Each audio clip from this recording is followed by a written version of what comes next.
नमस्कार. सकाळ डिजिटलच्या celebrity unplug special पॉडकास्टमध्ये आपल्या सगळ्यांचं अगदी मनपूर्वक स्वागत. मी गौरव मालक.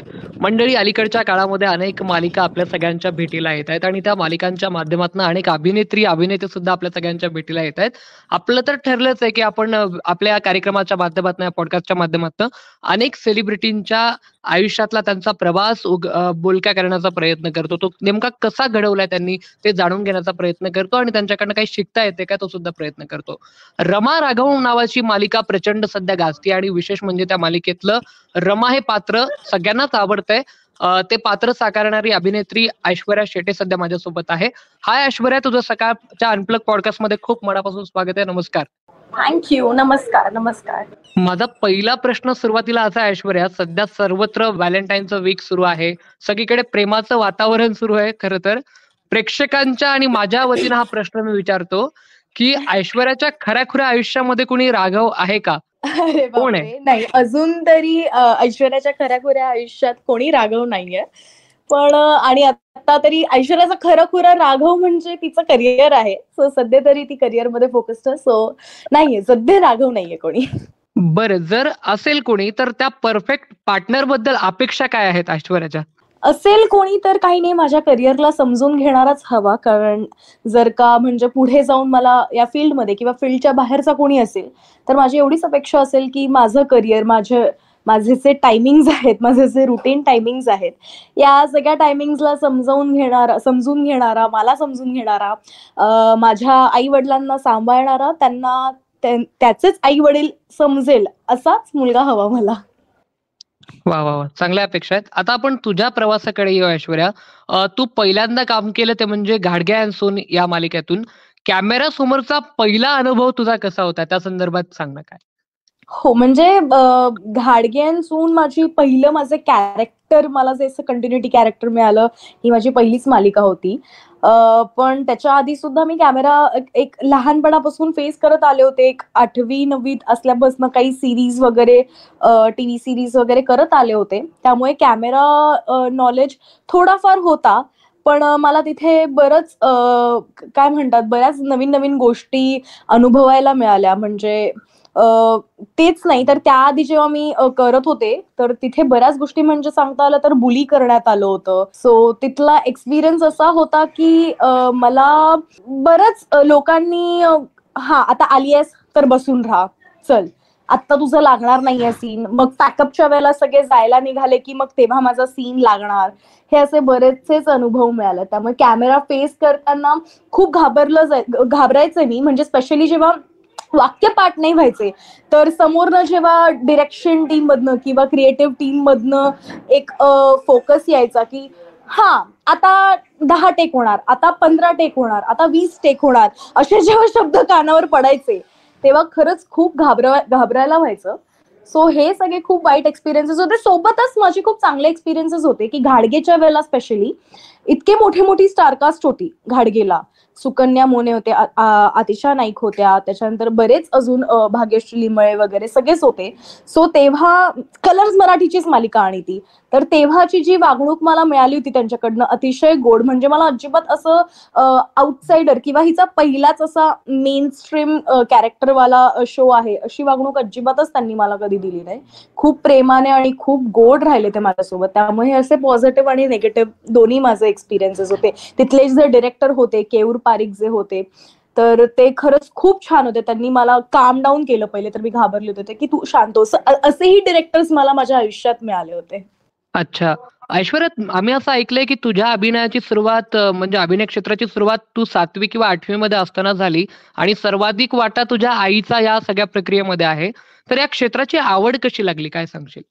हो, म्हणजे तसं सांगायचं झालं तर मी मूळची भिवंडीची आहे आणि शिक्षणासाठी मला बाबांनी कल्याणच्या शाळेमध्ये, बिर्ला स्कूलमध्ये मी होते. सो ते ट्रॅव्हलिंगला मला खूपच डिफिकल्ट पडायचं. सो माझ्या शिक्षणासाठी आणि माझ्या बहिणीच्या शिक्षणासाठी आम्ही कल्याणला शिफ्ट झालो.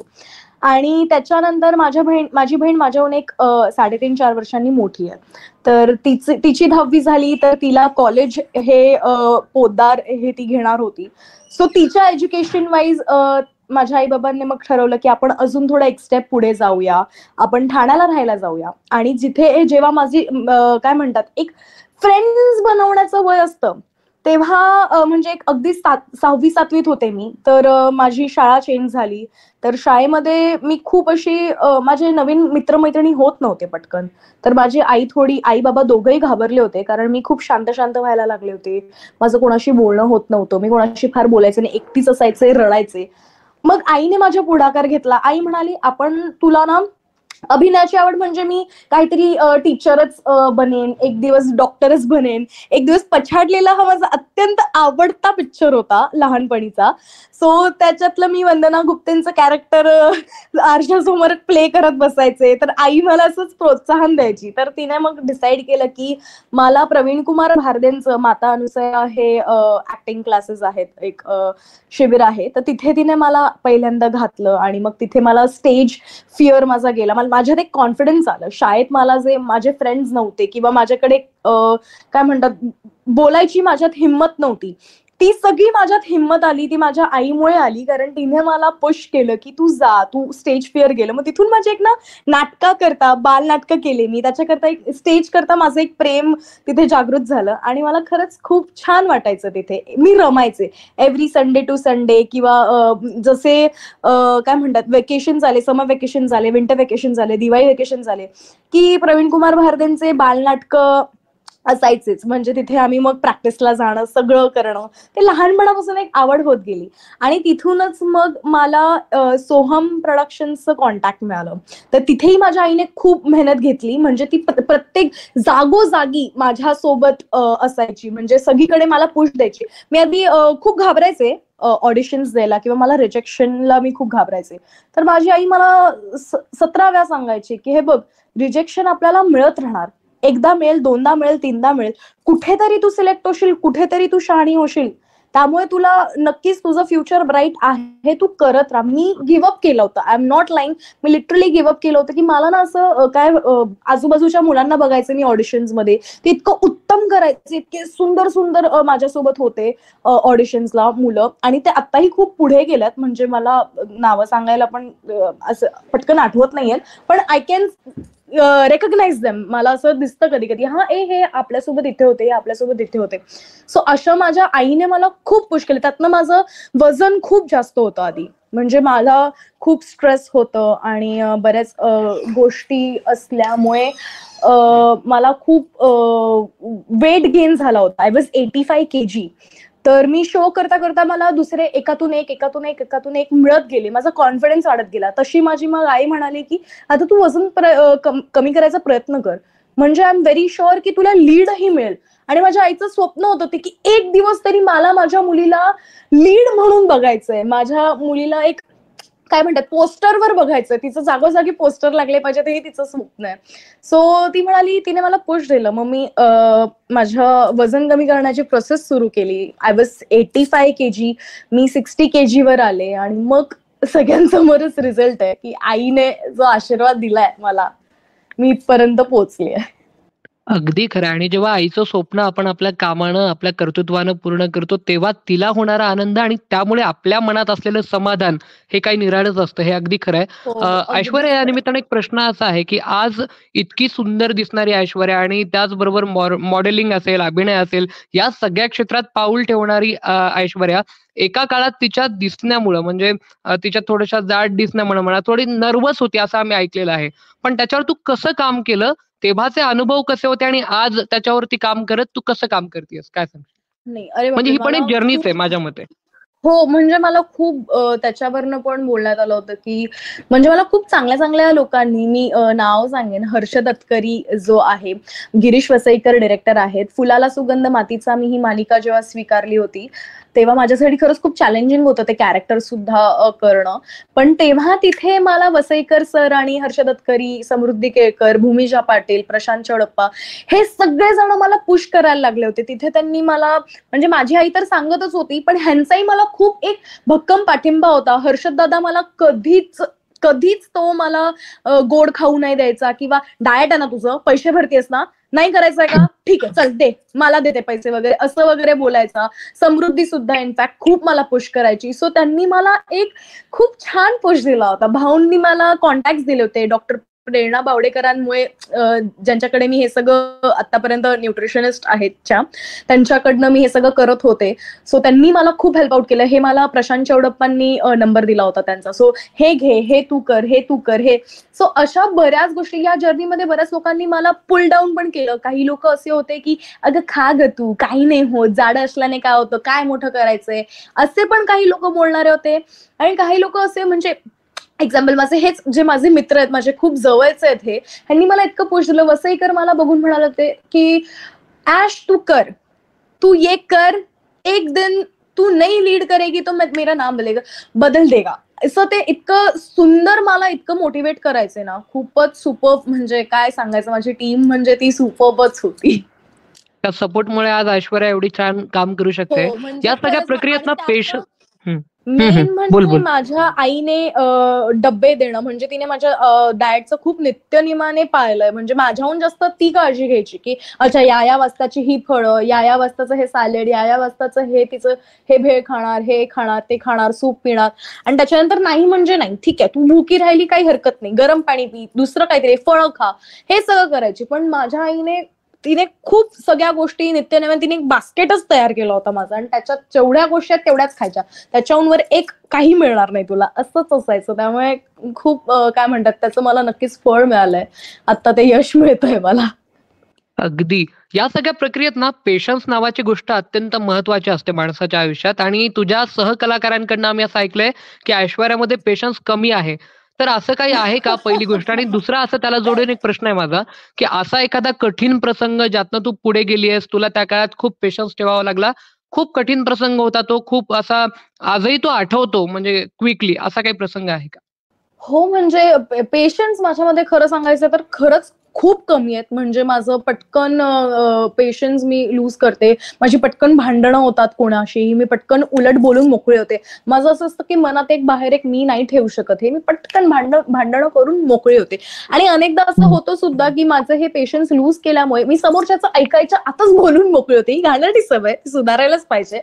पण अनेकदा माझं असं होतं की समोरच्याचं न ऐकताच मी पटकन बोलून मोकळे होते, आणि नंतर कळतं अरे बापरे, हे असं नव्हतं, ते तसं होतं. त्यामुळे अनेकदा माझी आणि निखिलची सुद्धा सेटवरती या गोष्टीवरनं भांडणं होतात, कारण तो काहीतरी सीन मधलंच असेल, तर अशा सगळ्या गोष्टी होतात की तो सीन मधनं काहीतरी बोलतो आणि म्हणजे अरे माझं वाक्य येते, मग नंतर मला असं कळतं की अच्छा नाही, माझं वाक्य नव्हतं हे, नंतरचं. असं पेशन्सचं म्हणायला गेलं तर मला खूप जास्त पेशन्स ठेवावे लागले जेव्हा मला माझं वजन कमी करायचं होतं. कारण seriously it's really very difficult तोंडावर ताबा ठेवणं. तुम्ही जेव्हा स्पेशली इतकी वर्ष मनाला वाटेल ते खाता, वाटेल तसं जगता, किंवा डॉक्टरांनी मला सांगितलं, बऱ्याच गोष्टी डिटेक्ट झाल्या होत्या. सो त्यांचं असं म्हणणं होतं की करिअर करता नाही तर तुझ्या हेल्थ करता हे तुला करणं मस्ट आहे. तर तेव्हा पेशन्स म्हणजे माझ्यातले एक पॉइंट यायचा, मला नाही करायचंय, मग मी शॉर्माच खा, मग वडापावच खा, मला हेच हवंय तेच हवंय.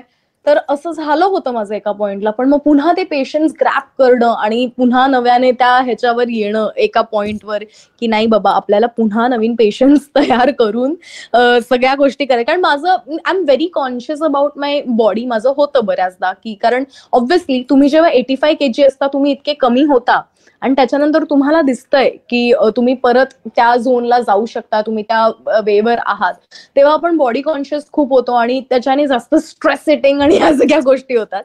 सो माझे त्या बाबतीत पेशन्स खूप कमी आहेत आणि I am trying to improve it. वाह! वाह! वाह! मस्त. ऐश्वर्या, मला एक विचारायचं आहे, की फुलाला सुगंध मातीचा या मालिकेत तू एक निगेटिव्ह पात्र साकारलं आणि ते प्रचंड लोकप्रिय झालं. त्या माध्यमातून तुझा एक ऑडियन्स परफेक्ट तुझा बिल्ड झाला. आणि त्यानंतर रमा राघव मालिकेमध्ये जेव्हा तुला एंट्री मिळाली, तेव्हा सुद्धा सुरुवातीच्या काळात रमा हे पात्र त्याच अँगलचं थोडंसं होतं. या काळात तुला अशा प्रतिक्रिया आल्या, की "अरे ही अभिनेत्री कशी काय असू शकते?" अशा जेव्हा तुला प्रतिक्रिया येऊ लागल्या, तेव्हाचा तो क्षण काय होता नेमका आणि त्याच्यातनं बाहेर पडण्यासाठी तू कसं काम केलं? अरे बापरे, ते तर खरंच खूप माझ्यासाठी जास्त डिफिकल्ट होतं. म्हणजे जेव्हा रमा राघव इटसेल्फ लीडसाठी मी अनेक वर्ष अशी थांबले होते. म्हणजे याआधी सुद्धा एक दोन असे कॅरेक्टर्स होते की जाड्या मुलीचे कॅरेक्टर्स होते. सो ते नाव नाही घेत मी, पण त्याच्यासाठी मी ऑडिशन्स दिले होते. मी ऑलमोस्ट सिलेक्ट झाले होते. सगळ्या गोष्टी फायनलाइज झाल्या होत्या आणि लीड हे मला करायला मिळालं. माझ्या आईचं स्वप्न पूर्ण होणार हे इतकं होतं. आणि जेव्हा रमा राघव मालिका मला मिळाली आणि सांगताना त्यांची ब्रीफिंग अशी होतीच की ती नेगेटिव्ह पेक्षा उद्धट, आगाव, उर्मट आणि स्टबन मुलगी आहे. सो मला वाटलं की हा ठीक आहे, पण इट्स चॅलेंजिंग म्हणजे थोडं नेगेटिव्ह जाऊ शकतं, पण तुमच्या अभिनयावर आहे, तुम्ही कसं वगैरे हे सगळं मला चॅनलने सांगितलं होतं. आणि जेव्हा एक नेगेटिव्ह कॅरेक्टर करून तुम्ही पुन्हा लीड करायला येता, तेव्हा ऑडियन्स पटकन एक्सेप्ट करत नाही. आणि तेव्हाचे जे कमेंट्स आले होते मला, आय स्वेअर मी इतकी स्ट्रेसमध्ये होते. डिप्रेस नाही म्हणू शकत आपण, खूप इझिली प्रत्येक वेळा डिप्रेस हे वर्ड यूज करतो, पण ऍक्च्युली ते खूप मोठं वर्ड आहे. डिप्रेशन नाही म्हणू शकत, पण खूप स्ट्रेसफुल होतं. मला खूप टेन्शन आलं होतं की अरे बापरे, मग काय होणार, मग सिरियल पटकनच बंद करतील का, मग काय मला रिप्लेसच करतील का, मी शोभेल का, एकतर माझं ऑलरेडी पुन्हा अगेन बॉडी कॉन्शियस होते मी की मी नीट दिसेल का स्क्रीनवर, मी लीड मटेरियल दिसते का, हे सगळेच प्रश्न माझ्या समोर येऊन उभे राहिले होते. पण त्यावेळेला आमचे प्रोड्युसर, माझ्या घरचे, चॅनल, आमची स्टारकास्ट सगळ्यांनी मला इतकी पॉझिटिव्हिटी दिली. आमचे डिरेक्टर केदार वैद्य, इतकी पॉझिटिव्हिटी दिली त्यांनी, केदार सरांनी. त्याच्यानंतर माझ्या घरचे, माझे आई बाबा, माझी बहीण, निखिलने तर खूप, त्यावेळेला मी निखिलला सतत, एकतर माझी आणि निखिलची ओळख खूप आधीपासूनची, त्यामुळे खूप कम्फर्ट झोन होता. आणि सतत एक 12-13 तास मी निखिल सोबतच सेटवर असायचे, त्यामुळे सतत त्यालाच मी टॉर्चर करायचे, केदार सरांना टॉर्चर करायचे. सर मी वाटते का ओ लीड, म्हणजे मी दिसते का स्क्रीनवर. मला एक स्वतःवर ना क्वेश्चन मार्क निर्माण झाला होता. कधी कधी ऑडियन्स इतकं आपल्यावर काय म्हणतात भडीमार करतं प्रश्नांचं, किंवा स्वतःला आपण सेल्फ डाऊट मध्ये जातो, इतकं ऑडियन्सचं प्रेशर कधी कधी येतं. आपल्याला असं वाटतं तिथे ऑडियन्स म्हणून आपण समोर बसला, हे काय सोपं आहे, ह्यांचं काय छान एकदम मस्त लाईमलाईट आहे वगैरे वगैरे. पण जेव्हा आपण इथे एक 13-14 तास काम करतो, कधी कधी 24-24 तास काम करतो, आणि तेव्हा जे आपण आपल्या बॉडीवर जे सगळं इफेक्ट होऊन घेत असतो, झोप नसते, आपल्याला वर्कआउट करायला मिळत नाही, आपल्याला आपलं अन्न वगैरे जेवण आपलं वेळेवर नसतं, या सगळ्या गोष्टी मॅनेज करून स्क्रीनवर चांगलं दिसणं, आणि मेन म्हणजे त्याच्यात एनर्जी ठेवून अभिनय करणं. कारण ऑब्व्हियसली ऑडियन्सला माहित नाहीये की ह्या सगळ्याच्या मागे, अरे ह्यांनी हे 24 तास काम केलंय तेव्हा जाऊन हा सीन तयार झालाय, अरे बापरे ह्यांना एवढा वेळ लागलाय, ह्यांनी झोप नाही घेतली, ह्यांनी जेवले नाहीयेत, ह्यांना एनर्जी नव्हती. तर असं एक, म्हणजे मला एक इन्सिडेन्सही सांगायला आवडेल. मकर संक्रांतीच आत्ताचं होतं. मी खूप आजारी पडले होते. मकर संक्रांतीचं जे रमा राघवचा महा एपिसोड होता, मी इतकी आजारी पडले, मी हॉस्पिटलाइज होते. सो मला हॉस्पिटलमधनं लगेच एक 5 तासात डिस्चार्ज देण्यात आलं, आणि मग मी गेले सेटवरती. तिथे जाऊन मग माझं एक रात्री 4 वाजेपर्यंत मी शूट केलं, कारण ऑब्व्हियसली माझ्याशिवाय काहीच काम नव्हतं. लीड म्हटलं की तेही एक प्रेशर असतं. सो तेव्हा मला त्यांनी पेट्यांवर पेट्या, त्यावर खुर्ची, मग मी बसले आणि मग मी उभी राहिले असा फील घेतला आणि एनर्जीने वाक्य दिले. आणि मग त्याच्यानंतर मी पडेन की काय ह्या भीतीने त्यांनी मला खुर्च्या दिल्या होत्या. अशा वेने शूटिंग करतो. आणि त्यावेळेला जेव्हा ऑडियन्स कडनं आपल्याला कधी कधी असे निगेटिव्ह कमेंट्स येतात, अरे यार हे काय आहे, ह्यांचा अभिनय बघा, हे काय चाललंय ह्यांचं, ह्या सगळ्या ज्या गोष्टी घडतात, तेव्हा खरंच एक होतो, आपण एक काय म्हणते सेल्फ डाऊट मध्ये तर नक्कीच गेले होते मी. पण ह्या सगळ्यांनी मला इतकं हेल्प केलं आणि मी त्यातनं बाहेर आले. पण आज निश्चित प्रेक्षकांना तुझी भूमिका जी आहे ती आवडते सुद्धा आहे. याला जोडून एक प्रश्न, आता तू जे सांगितलं त्याला, ऐश्वर्याला रील बनवायला प्रचंड आवडतं माझ्या माहितीनुसार. तर ती रील बनवत असताना सोशल मीडियावर तू जेवढं ऍक्टिव्ह राहतेस, तेवढं ट्रोलिंग सुद्धा ऐश्वर्याला केलं जातं. त्या ट्रोलिंग बद्दल काय मत आहे तुझं? ट्रोलिंग बद्दल ऍक्च्युली खरं सांगायचं तर मी ट्रोलिंगला अजिबात भाव देत नाही. माझं एकच म्हणणं आहे, म्हणजे हे जे मी तुम्हाला म्हणाले स्टार्टिंगला शोच्या इतके नेगेटिव्ह कमेंट्स आणि इतक्या गोष्टी आल्या की मला एक असं कळलंय की आपण कितीही चांगलं असलो किंवा किती काही चांगलं केलं तरी प्रत्येकाला आपण आवडूच असं नाहीये. त्यामुळे मी हे मनाला माझ्या समजवलंय की हाताची 5 बोटं काही सारखी नसतात. कोणाला तरी आपण खूप आवडत असतो आणि कोणाला तरी आपण अजिबात आवडत नाही, आणि त्याला काही कारणही नसतं. असं होतं. त्यामुळे मी त्या ट्रोलिंगला खरं सांगायचं तर अजिबात मी रेस्ट्रिक्ट तर आधी स्टार्टिंगला असं व्हायचं, मी रेस्ट्रिक्ट करायचे, मी ब्लॉक करायचे, मी डिलीट करायचे कमेंट्स वगैरे, अशा बऱ्याच गोष्टी मी करायचे. पण नंतर माझं हळूहळू झालं की ठीक आहे ना, नेगेटिव्ह कमेंट्स पण येऊ दे, आपण त्याच्यावर काहीतरी इम्प्रूव्ह करायचा प्रयत्न करू. मे बी मग त्यांना कदाचित आपण आवडू. आपण ऑडियन्ससाठी आहोत, ऑडियन्सचे जसे पॉझिटिव्ह कमेंट्स येतात तसे नेगेटिव्हही एक्सेप्ट करायचा प्रयत्न करूया. आता एक शेवटचा प्रश्न आहे. आता छोट्या पडद्यावरती मालिकांच्या माध्यमातून तू काम सर, केलंय, तुमचा तुला आवाज लीड येत ऍक्ट्रेस पण मिळालं. मोठ्या पडद्यावर कधी दिसणार आहेस? तसे काही आहे का प्लॅन? ऑफर आलायत का काही? नाही, म्हणजे तसे प्लॅन्स तर म्हणजे ऑफर झाले होते, पण आता या घडीला माझं एक ठरलंय की मला लीड करायचं होतं सिरियलमध्ये आणि त्याच्यासाठी मी इतके वर्ष थांबली. आता जेव्हा मला लीड मिळालंय, जर ऑफर येतात तर त्यासाठी मला सिरियल सोडून हे नाही करायचं. पण डेफिनेटली माझी ही सिरियल संपल्यावर किंवा ही सिरियल सुरू असताना मॅनेज होत असेल, गोष्टी मॅनेज होत असतील तर मला करायला नक्कीच आवडेल. म्हणजे आता तरी मॅनेजेबल नाहीये म्हणून मी नाही करत आहे. पण बऱ्याच असं वेब सिरीज किंवा मूवीज वगैरे करता विचारण्यात आलं होतं, पण मॅनेजेबल नाहीये म्हणून. पण डेफिनेटली मला नक्कीच करायला आवडेल आणि मी खरंच वेट करते की मला खूप चांगल्या चांगल्या डिरेक्टर्स सोबत काम करायला मिळेल. I am really looking. कोणी ऑफर दिल्यात सर सांग ना, आल्या असतील तर? नाही, म्हणजे असं मला डिस्क्लोज आता नाही करता येणार, पण म्हणजे हा सॉरी, पण असं ते डिस्क्लोज नाही करता येणार, पण होते असं. पण आय एम रिअली होपिंग की मला जे हवंय ते म्हणजे माझी जी इच्छा आहे की मी केदार शिंदे सरांसोबत काम करावं, मी महेश मांजरेकर सरांसोबत काम करावं, हे जे माझे ड्रीम्स आहेत हे मी नक्कीच पूर्ण करायची प्रयत्न करेल. ते let's hope for the best. नक्कीच. तुझी सगळी स्वप्न पूर्ण होत या आमच्याकडनं तुला शुभेच्छा. आज तू सकाळशी बातचीत केली, श्रोत्यांशी बातचीत केली आणि तुझ्याबद्दल भरभरून बोललीस. तुला बोलायला प्रचंड आवडतं असं मी ऐकलंय आणि ते तू आता परत इथे बोलण्याच्या माध्यमातून ते प्रूव्ह करून दाखवलंय. अगदी. तुला अनेक शुभेच्छा तुझ्या वाटचालीसाठी आणि वेळ दिलास यासाठी मी खूप खूप पण धन्यवाद. सकाळचे आभार मानते. त्यांनी मला एक प्लॅटफॉर्म दिलं माझं सगळं व्यक्त करण्यासाठी, माझं मनोगत. त्यामुळे सर खरंच थँक्यू सो मच. धन्यवाद. तर मंडळी, ऐश्वर्या सोबतच्या आपल्या गप्पा आपण इथेच थांबवत आहोत. पण तुम्हाला या गप्पा कशा वाटल्या आम्हाला आमच्या कमेंट सेक्शन मध्ये कळवायला विसरू नका. आणखी कोणत्या सेलिब्रिटीला तुम्हाला सकाळच्या अनप्लग मध्ये ऐकायला आवडेल ते सुद्धा आम्हाला कळवा. ताज्या घडामोडींसाठी पाहत राहा सकाळ डिजिटल. नमस्कार.